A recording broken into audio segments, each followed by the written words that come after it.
Hello, everyone. Welcome to the IT Global Direction. I am your host, Refiloe Hlahatsi-Baloyi. And today we had an amazing conversation with Refiloe from South Africa, who shared with us why organizations struggle to move to delivering in a more agile manner.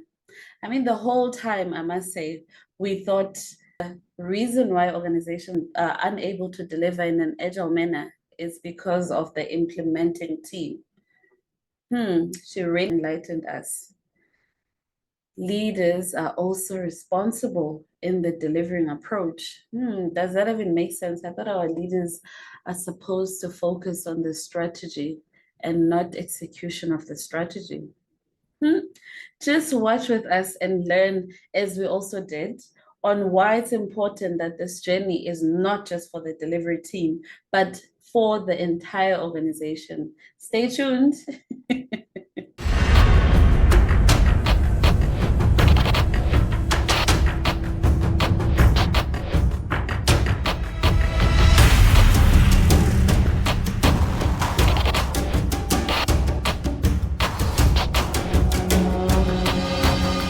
Hi, Refiloe. Welcome to the IT Global Direction. My name is Hlahatsi-Baloyi. And Refiloe, please introduce yourself to our viewers. Where are you in the world and what is the hot topic for today? So my name is Refiloe Matsapa, and I'm currently based in South Africa. So I think we'll be chatting about agility and seeing how we can implement it into business, whether it's working or not. So that's what we'll be chatting about today. Thank you. Fifi, what is agility? What is delivering in an agile manner? What does that mean? Okay, so I'll start with agility. I think agility is the state of mind. When I say the state of mind, is a mindset, is an open mindset, and willing to challenge and be flexible and not remaining restricted or being binded into confined spaces in your mind, and saying these are the set rules, being able to challenge the status quo and being innovative in that way, and making sure that you are less judgmental, and you, in terms of mindset, you're not controlling, you're not into control and command. Yeah, that's how I'll put it in a very short sentence, but I'm sure we'll unpack it as we go. Okay, and how do we now embed this into business operations? So how do we embed this concept into business operations? Okay, so what has worked, what I've seen working is when we start or when we test Agile or when to implement it into business, we usually have a POC in pockets, not implementing it across the organization. Having it in pockets in such a way that you see if this can work in your business, and having certain skills and people coming together in a featured team and seeing if they can deliver. And you see that when we worked on waterfall project or traditional projects, we define the scope upfront. But when it comes to Agile, we usually less defining, we let it be a bit flexible as time goes by. We define it by having our ceremonies. We have sprint planning, we have backlog refinement. Backlog refinement is when the clients or business come together and say, this is what we need. We've seen that our clients, they require this. And then we come together with expertise and say, this is what we need. Let's unpack it. We usually have, I'll speak from an IT point of view. We usually have testers in the place. We usually have developers, people that are going to do the work, and they're going to listen to the owner of that work. Could be a feature, could be an epic, unpacking it and seeing how we can break it down into user stories. And then as time goes by, we come to a point where we now have a sprint planning where the team is actually owning the work for time box. Some is 2 to 4 weeks, but most organizations use the 2 weeks, where we unpack the work and say, this is how it's going to be done, and we commit to it. Unlike in the traditional way where you get a big scope of work and say, this is how it's supposed to be, where maybe a project manager will unpack it and say, and the team, and say, okay, fine, it'll be done in the year. By the time the year comes, it's not exactly what is needed in the market. But I've seen that Agile really speaks to the market, especially the digital market, today's market, where things are changing every time. What I needed 2 weeks back it may not be what I need now.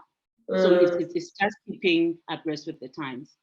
Yeah, and I hear you explaining the differences between the traditional, the waterfall methodology, as well as this new agile methodology.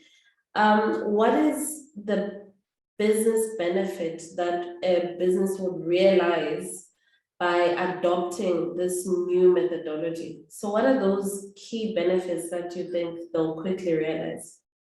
I think the benefit that business usually realize from here is when now they're delivering exactly what the clients need, and the competition in the market becomes more relevant, because now you're talking directly to your clients, and then they're coming directly to you, you're listening to them, you're delivering exactly what it is, because the markets are made by the need of the clients. So you're satisfying that demand by implementing the agile way of working. Yeah, and if an organization has been there for years and years, like from the 80s, and now they want to transition from working in a waterfall methodology into this new agile concept, what would you advise to those types of organizations? What is the approach that you think they can take?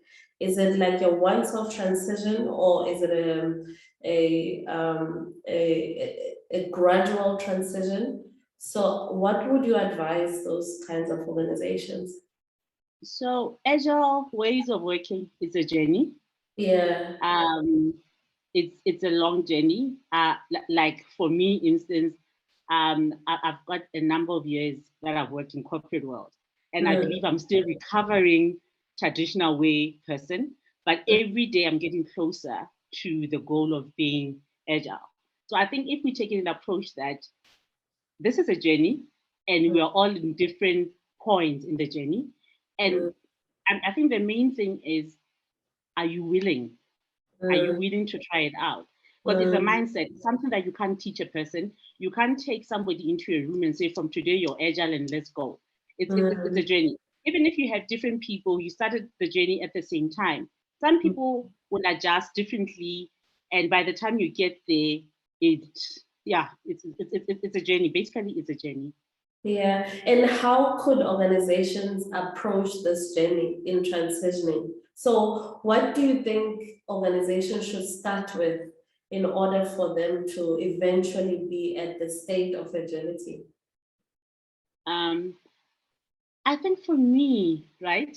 I'm going to say I think we as people that are working on the ground, we're always willing to try new things. We're always willing. I think it becomes tough when it gets to leadership, right? Because agile is letting go of control, letting go of what you're used to, right? Now you're not telling people what to do. They're actually coming to you and saying, this is what I'll do. I think that's where the challenge is. And I think, like I said, it's a journey. It will not be perfect, but it's something that we have to walk and we have to live by up until we get to a point where we all say, it's not me dressing up jeans and t-shirt and I'm agile, but it's a mindset. It's the way you think and it's the way that you handle things. Yeah. And what you mentioned, that normally leaders get challenged with this transition because it removes some level of control from top management. Any advice for leaders that would like the organizations to be more agile? Do you have any recommendations for them in what kind of mindset they can start transitioning to. Yeah. Yeah, there's training, right? There are lots of training regarding that. There's servant leadership, there's agile ways of working, but first it starts with you whether you want to change. Yeah. If you don't want to change, because when you talk about that, basically you're talking about a human being. Yeah. And you're talking about their beliefs. You're taking, like, this is what in the old ways meant. I've got control. I'm the one running this show. But now it's us running the show, and it's a challenge. I think it's a recovery. You know, when I started, I was a project manager before. So Yeah. when I started on this journey, I used to introduce myself like I'm a recovering project manager, like AA kind of thing. I'm a Yeah. recovering project manager, and I've just entered into this world, and I'm willing. I'm willing to walk the journey, and I'm Yeah. willing to see where the journey will take me. Yeah. I think it starts with you willing, and it starts by you having support. It starts by you being part of a community that's actually practicing it and learning from people across the world, not just people that um, are in your organization. That's good. You can have that community, but you must extend it to be part of the ecosystem of agility, of how people think, how the world is taking this thing. And you see how small the world is and how this show is not about me, but it's all about us as a team. Yeah. And now, Fifi, if the leaders have already adapted this new way of working and they've embarked on these initiatives that you're talking about, that they need to have a growth mindset, how does now that get transitioned into the lower level management or the people that are hands-on in the delivery? So now the managers have transitioned. How do you now ensure that the entire organization is operating in an agile manner? Okay. So I've seen the Scaled Agile framework working quite well, which is abbreviated to SAFe, working Yeah. quite well because it's different teams, many teams coming together and collaborating in different initiatives, different epics, different stakeholders, but they're all coming together to work and deliver different pieces of work that everybody's interested in, just to indicate that. There you have it'll give you layers of saying this is a team level, we have art level, and then we have portfolio level. So I think in that way it still gives because as much as we say we are agile, we also don't want to be free agents, right? Yeah. We should still remember that we're within a certain ecosystem and we're delivering for a certain corporate or company or however you might want to define it. So what has worked for me, I think SAFe, because it has defined roles. As much as we say we are not into titles, but the roles that are there, we're able to have a better flow of work, better collaboration, and being able to deliver products.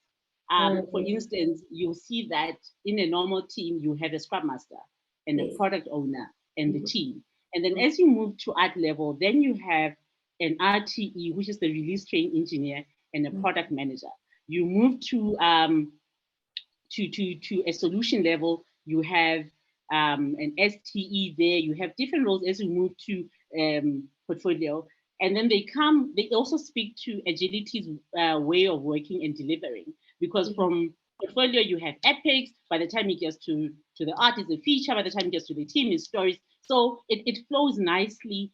And now you've got bigger teams, it can be rolled out across the organization. And to be able to practice the values of agile, of transparency, and everybody having a say. Because when we have our PI planning, which is all the arts, maybe you from a certain area coming together, everybody's invited. Everybody has a voice. We do a playback. You can give an input. Maybe what the team is working on for the next 10 weeks is not ideal for the organization. You can say it there. It's very open. Yeah. Unlike in the old days, then you had the scope defined for you. You just need to comply and deliver. Yeah. No, it sounds impressive. And if people now on individuals that are watching this podcast today, they're interested in becoming agile, do you have any references where you can refer them to go and study or do anything to prepare themselves to be in a more agile manner, or you just wake up one day and you can be agile? Yeah, there are many. I'll share with you a list of the ones that I know. Okay. You need to be certified. I'll send you the ones that are accredited in the Agile community, where you can certify as somebody who you want to be an Agilist, or you just want knowledge, or you want, before specializing in any role. There are different bodies which are recognized across the world.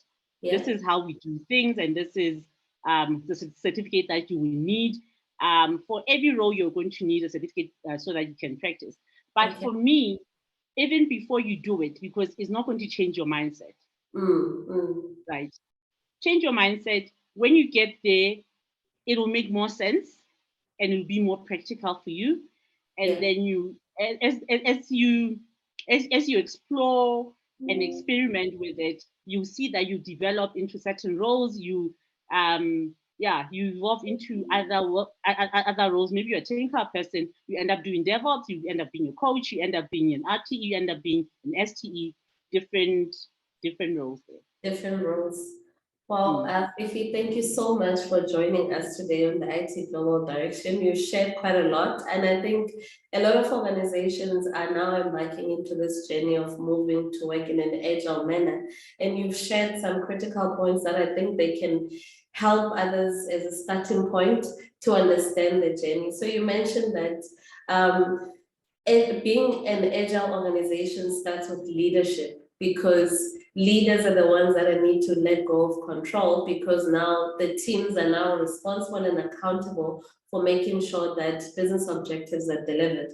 You also mentioned the importance of changing your mindset, whether you're from a leadership or from actually the delivery team. You said it starts with the mind, because in order for you now to transition from the traditional waterfall methodology, you need to understand now things are done slightly different in this approach. You also indicated that there are some frameworks that you have seen work, like the SAFe Agile methodology, where you've seen roles being identified so that it's not a chaotic agile approach of delivery, but there's still some level of structure to make sure that things are delivered in time, scope, and budget. And that's it, Fifi. Did I cover everything that you covered today? Perfectly. Thank you for joining. Thank you for joining. Thanks a lot for having me.